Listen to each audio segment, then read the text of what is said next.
Hey guys, and welcome back to this channel. In this video, I'll be showing you guys how you can create this sort of like eye flashback transition. It is super simple. You just have to add it to the transition. So as you can see, there is a line between the pictures. Click on it, and then you are going to go to basic and scroll to the very right and press infinite.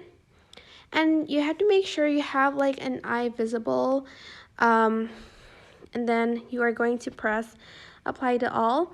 You can also choose infinite too, but I'm just going to choose infinite 1, and you can change the duration here, but this is how the transition will look like. It's like sort of zooming into the second eye. This one kind of zooms in like over here. I'm not quite sure why, but it's sort of supposed to focus on kind of the eye a little bit.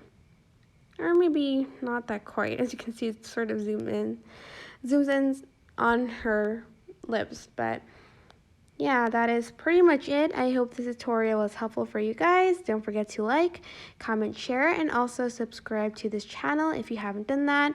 If you have any questions, just leave it in the comment section down below, and I will try my best to answer them all. Thank you so much for watching. Bye!